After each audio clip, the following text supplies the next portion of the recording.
जोड़ो लेके आए सके अंदर जोड़ो सगी लेके आ रहे बेरो फेरे गया था सरपंच बैठे नगरी साहब को ये कह रहे थे भी हमारे को वाटर वर्क से ला के दो। इन्होंने सड़क पे धरना लगाया और मैं माइन के पास गया। मैं कहा जी आप धरना उठा लो, मुझे 1 साल का टाइम दो, 1 साल के अंदर आपका वाटर वर्क मंजूर करा दूंगा। पर मैंने रिकॉर्ड बनाया रगड़ी के अंदर 9 महीने के अंदर मंजूर कराकर सरकार से पैसे लाकर और वाटर वर्क बनाकर उद्घाटन कर दिया 9 महीने के अंदर। और इलेक्शन के तुरंत बाद जैसे आचार संहिता हटेगी उसके 2 महीने बाद बेगू के अंदर नई पाइपलाइन डल के पानी आ जाएगा आपके पास। मैंने काम करवा रखा, मंजूर है आपका, मुझे भी पता है, मैं जाके आया था वाटर वर्क में, देख के भी आया था डॉक्टर की वजह, तो कोई दिक्कत नहीं है। और गौओं के लिए डॉक्टर साहब ने मांग करी है, लेकिन उसके बाद थोड़ी चेंज होती है। गौशाला में ट्यूबवेल चाहिए, तो गौशाला में गोपाल कांडा जी की तरफ से ट्यूबवेल लगवा लो आप, कभी शुरू कराओ थे, कोई दिक्कत नहीं है। और सबसे बात के अंतिम जगह शिवपुरी के लिए डॉक्टर साहब ने बात करी है।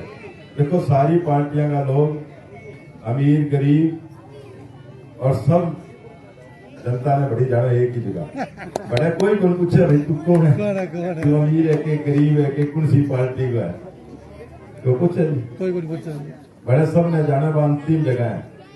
तो डॉक्टर साहब बड़े गोपाल कांडा जी की तरफ से 11 फुट की तो भोलेनाथ की मूर्ति, और फिर मांगे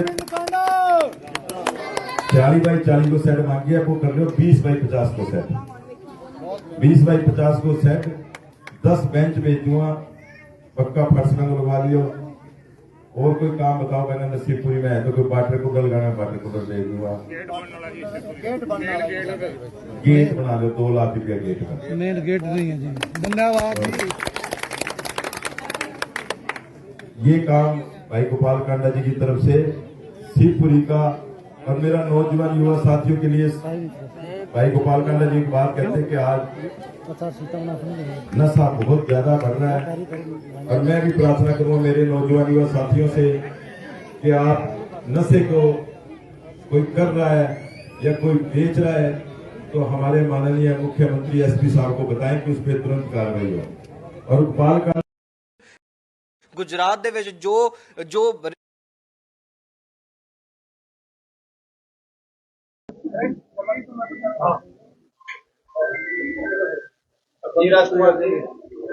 सभी पत्रकार साथियों का, छायाकार बंधुओं का आज हमारे कार्यालय में पधारने पर आपका बहुत बहुत हार्दिक धन्यवाद और आभार।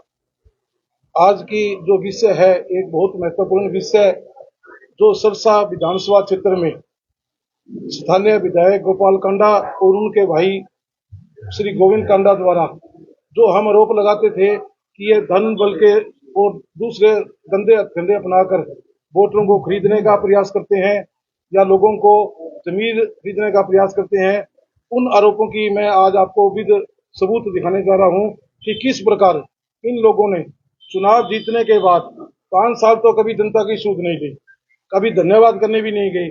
आज जब चुनाव आ चुके हैं तो वो वही हथकंडे अपनाकर लोगों को भड़काने का प्रयास कर रहे हैं और लोगों का जमीन खरीदने का प्रयास कर रहे हैं। इनका जो काम है गोवा के अंदर, जो इनका कारनामा सबसे किसी से छुपा नहीं हुआ है, अपना जमीन बेचकर ये वहां से जो गंदा पैसा कमाते हैं, उन पैसों से सरसा की जनता का जमीन खरीदने का काम करते हैं। अभी पिछले दिनों में जैसे चुनाव घोषित हुआ है तो आप सबको ही मालूम है कि चुनाव आचार संहिता लग चुकी है।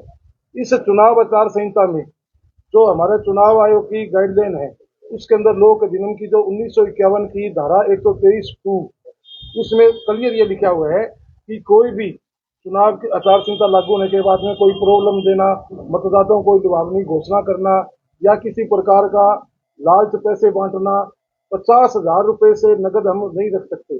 अगर आज कोई भी आदमी लाख 2 लाख रुपए लेके चल सकता है तो उसके पैसे जब्त किए जाते हैं और उसको सबूत देना पड़ता है कि ये पैसे मैंने कहां से मेरे खाते से निकलवाए हैं और मैं किस काम के लिए जा रहा हूं। परंतु स्थानीय विधायक गोपाल कांडा का भाई गोविंद कांडा अपनी गाड़ियों में पुलिस की सिक्योरिटी में प्राइवेट बाउंसरों की मदद से लाखों करोड़ों रुपए गाड़ी में भर के जाता है और गांवों में नगद सरेआम स्टेज के ऊपर भी पब्लिकली भी किसी को 5 लाख, किसी को 10 लाख रुपए, किसी को 2 लाख रुपए, किसी को कुछ, सरेआम स्टेज पर पैसे बांट रहा है। तो मैंने चुनाव आयोग में कल शिकायत डाली है। ये चुनाव आयोग को मैंने सारी विद प्रूफ कंप्लेंट डाल दी है। और कल मैं दिल्ली भी मैंने चुनाव आयोग से समय मांगा है और मुझे कल दिल्ली मुख्य चुनाव आयुक्त ने कल दिल्ली में बुलाया है। मैं वहां भी ये कंप्लेंट करने जा रहा हूं कि जिस प्रकार का इन्होंने भ्रष्ट आचरण किया है, लोगों के पैसे के माध्यम से खरीदने का काम कर रहे हैं, लोगों को बरगलाने का काम कर रहे हैं, तो जो कानून है आचार संहिता, चुनाव कोड ऑफ कंडक्ट का जो कानून है, उसके तहत इनको अयोग्य घोषित किया जाए और इनके खिलाफ जो भी धारा बनती है उनके खिलाफ इनके कार्रवाई की जाए। तो ये एक मैं आपको नारायणखेड़ा गांव की है। ये नारायणखेड़ा गांव में 3 दिन पहले की ये है। गोविंद कांडा गया था, वहां सरेआम इसने 9 लाख रुपए, ये सरपंच है, ये स्टेज पर पैसे की गिट्टियां इसके हाथ में रखी।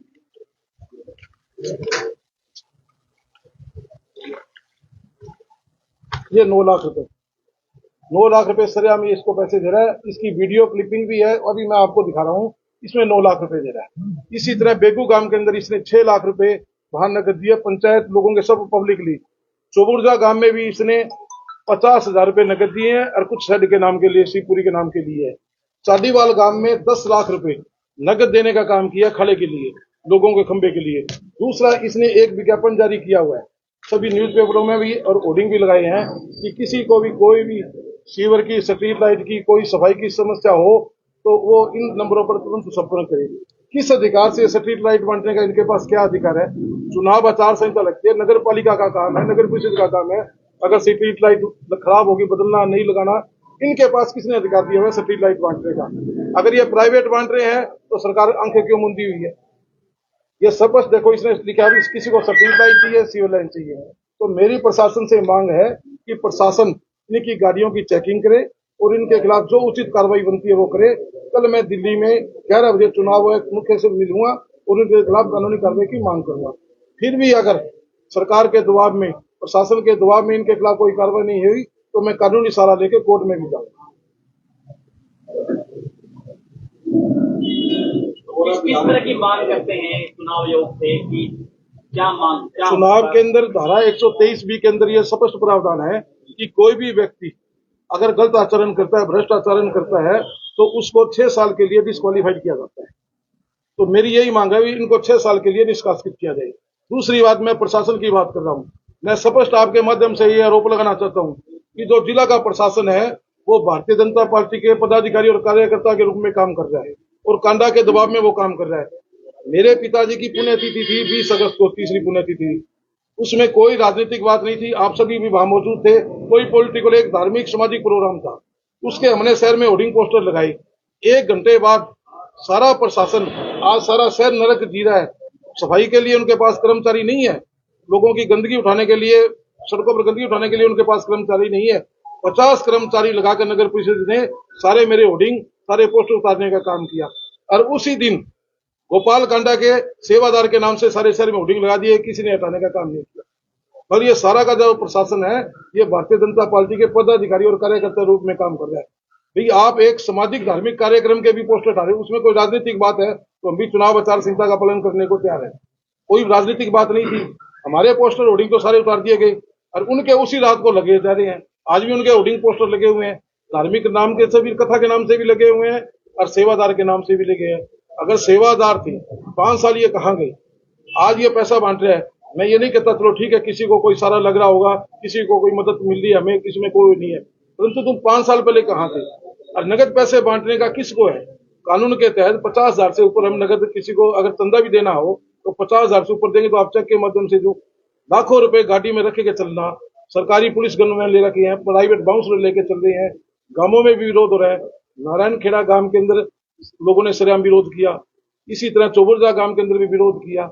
और आप देख लो गाड़ियां लेकर किस प्रकार का काफिला चलता है, जबकि गाड़ियों, आचार संहिता में यह भी नियम है कि 10 से ऊपर गाड़ियों का काफिला नहीं चल सकते। तो इनकी गाड़ियों की परमिशन दिखाई जाए कि कितनी गाड़ियों की परमिशन है, तो कितने पैसे रखने गए। अगर इनकी गाड़ियां चेक की जाए तो करोड़ों रुपए इनकी गाड़ी में नकदी मिलेगी। मैं